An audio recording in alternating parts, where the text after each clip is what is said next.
아마 6년의 침묵, 프로에서 말을 걸다 곽동요와 기아의 육성 철학. 왜 뽑혔는가? 영입의 배경과 맥락. 프로 드래프트에서 2번 지명을 받지 못한 선수가 KBO 구단의 육성 계약 명단에 이름을 올리는 일은 흔치 않다. 고교 시절 타율 0.198, 대학 4년간 타율 0.197이라는 수치는 그 자체로 포기의 이유가 되기에 충분하다. 그러나 기아 프런트가 곽동요를 선택했다는 사실은 수치 너머에 무언가를 감지했다는 의미이기도 하다. 육성 선수 계약은 단순한 긁어보기가 아니다. 소규모 예산 집행이라 하더라도 구단 서류 작업, 선수 등록, 방출 혹은 정식 전환 절차 등 행정적 비용이 수반된다. 곽동요를 포함한 7명 규모의 대규모 육성 선수 영입은 기아 프런트가 육성풀을 적극적으로 넓히려는 전략적 방향성과 맞닿아 있다. 이때 주목해야 할 지점은 왜 하필 곽동요인가가 아니라 육성 선수를 보는 기아의 기준이 무엇인가 다. 성적표에 드러나지 않는 신체 조건, 스윙 메커니즘, 주력, 혹은 수비 범위 같은 잠재 요소들이 스카우팅 과정에서 포착됐을 가능성이 높다. 아마 야구에서 타율이 낮은 선수가 반드시 타격이 나쁜 선수를 의미하지 않는다는 것은 지도 환경과 기술 발전 기회의 불균등함을 고려하면 더욱 명확해진다. 아마 야구 성적의 맹점, 수치가 말하지 않는 것. 한국 아마 야구, 특히 대학 리그에서 타율 2할 미달은 분명히 낮은 수치다. 그러나 그것이 선수의 잠재력 전체를 설명하지는 못한다. 아마 야구에서는 팀 전술, 타순 배치, 상대 투수 수준, 경기 환경, 그리고 코칭 지원 수준이 개인 성적에 직접적인 영향을 미친다. 곽동요가 대학 시절 활동한 한일장신대는 소규모 대학팀으로 엘리트 스카우팅의 시선이 집중되는 대형 대학 프로그램과는 다른 환경이다. 이런 팀에서 4년간 84경기를 출전했다는 것은 오히려 팀 내 핵심 자원으로 기용됐다는 의미이기도 하다. 타율 수치는 낮지만 도루 18개라는 기록은 그의 발이 유효한 무기임을 시사한다. 주로 능력은 단순한 스탯이 아니라 야구 지능과 순간 판단력의 복합 산물이다. 분석 관점에서 주목할 점은 아마 무대에서의 낮은 타율이 배팅 센스의 부재를 뜻하기보다 기술 완성도의 미숙함에서 비롯됐을 가능성이다. 프로 수준의 코칭과 체계적인 훈련 환경이 주어졌을 때 이 둘은 전혀 다른 궤적을 만들어낼 수 있다. 프로 환경의 차별성, 왜 지금 성장하는가? 퓨처스에서 타율 0.279, 5월 0.308은 단순한 성적 호조를 넘어 환경 변화에 대한 적응 능력을 보여준다. 프로 구단이 제공하는 훈련 인프라, 전문 코치진의 개별 피드백, 영상 분석 시스템, 그리고 경기 중 즉각적인 기술 교정 기회는 아마 무대와 근본적으로 다르다. 4번 타자 기용은 감독의 신뢰의 지표다. 퓨처스 팀에서 4번을 맡는다는 것은 단순히 타격 성적이 좋다는 의미가 아니라 팀 내 타선 구성에서 가장 강력한 타격 자원으로 인정받았다는 뜻이다.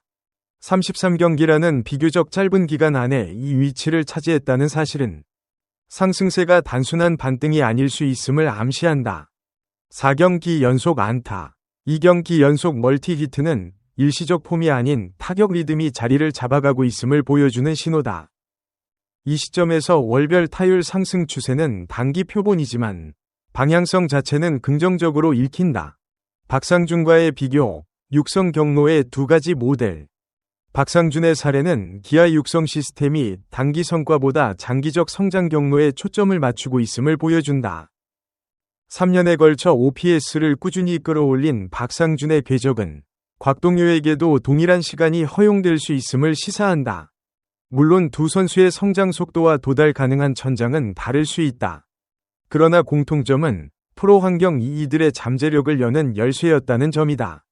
곽동요가 1년차에 박상준의 2에서 3년차 수준에 근접하는 성적을 기록하고 있다는 사실은 성장 속도 면에서 비교적 빠른 적응을 보이고 있다는 신호로 읽힐 수 있다.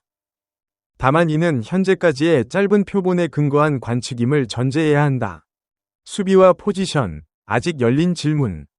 기사에서 간략히 언급된 수비 문제는 사실 곽동요의 성장 경로에서 가장 복잡한 변수다.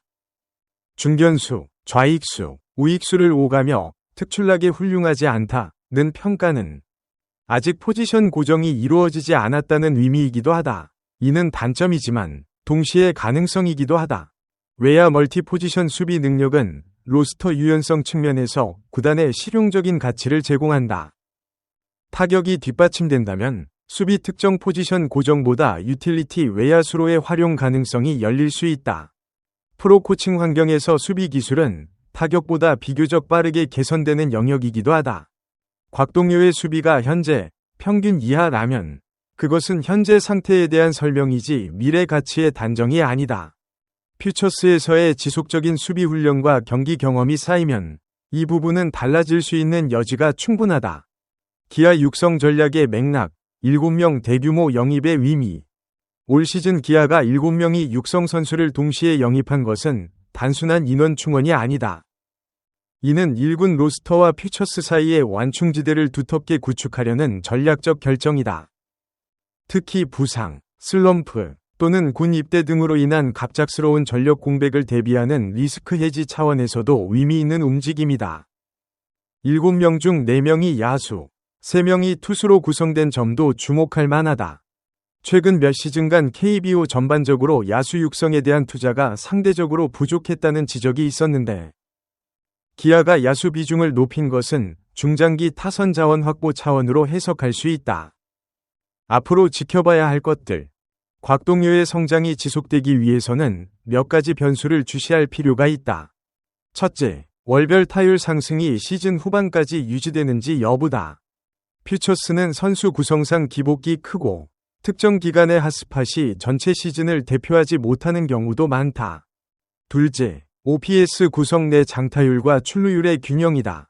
현재 OPS.721은 준수하지만 이 수치가 순간적인 타격 밀도에서 비롯된 것인지 아니면 성구안과 장타력이 함께 성장한 결과인지는 세부 데이터가 더 축적돼야 판단 가능하다.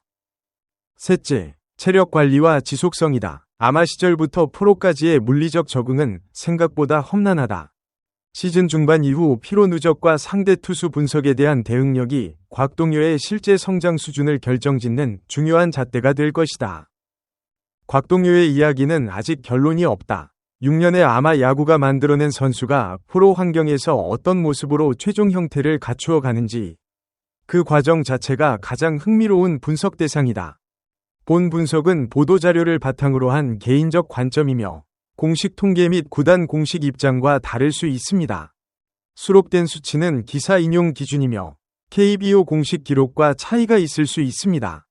분석 내용은 특정 투자 베팅 목적으로 활용될 수 없습니다.